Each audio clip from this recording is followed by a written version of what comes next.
सीमापुर नामक गांव में गीता अपने पति रोहन और अपने बेटे प्रीतम के साथ रहा करती थी। गीता का पति रोहन काफी पैसे वाला व्यक्ति था और गीता बहुत ठाट बाट से रहा करती थी। उसका लड़का प्रीतम भी बहुत ठाट बाट और पार्टी शार्टी किया करता था। माँ, अब मैं बहुत बड़ा हो गया हूँ। मैं चाहता हूँ कि अब मेरी शादी हो जाए। मैं अपनी मनपसंद शादी करना चाहता हूँ। क्या तुम इस बात के लिए तैयार होगी?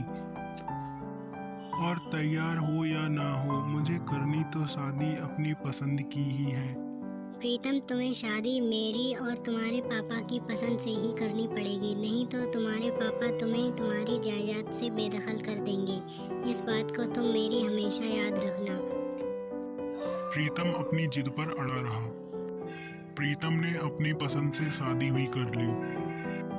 प्रीतम, तुम्हारी माँ के मना करने के बावजूद भी तुमने हमारी पसंद से शादी नहीं की और तुमने ऐसा किया कि हम पूरे अपने शहर में मुंह दिखाने लायक नहीं रहे। तुम मेरे घर से अभी बाहर निकल जाओ और यहाँ कभी दिखाई मत देना।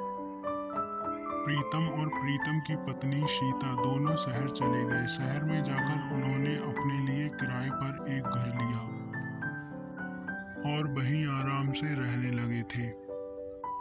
प्रीतम अब अपने लिए एक नौकरी ढूंढ रहा था। उसने अपने लिए एक पास के हॉस्पिटल में ही एक नौकरी अच्छी खासी ढूंढ रखी थी। इस बात से वह बहुत खुश था। वह अनजान शहर में किसी को भी नहीं जानता और उसे वहां पर नौकरी मिल गई थी। एक दिन प्रीतम जब अपनी ऑफिस से लौट रहा था तो वह जब लौट रहा तो उसे अचानक एक फ़ोन आता है और वह फ़ोन पर बात करने लगता है। फ़ोन पर बात करने के बाद वह वहीं पर बेहोश हो जाता है। पता नहीं अचानक उसे क्या हुआ था। वहाँ के लोग उसे उठाकर उसे हॉस्पिटल में भर्ती करवा देते हैं। थोड़े ही दिन बीतते हैं कि प्रीतम की पत्नी उसकी छुट्टी कराकर उसको घर पर ले आती है।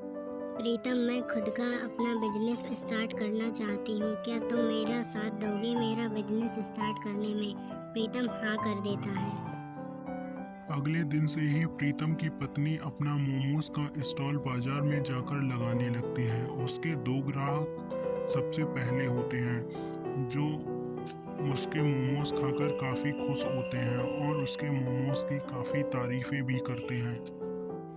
अब तो प्रीतम की पत्नी जब स्टॉल लगाती थी तभी उसके स्टॉल पर काफ़ी भीड़ हो जाती थी। Thanks for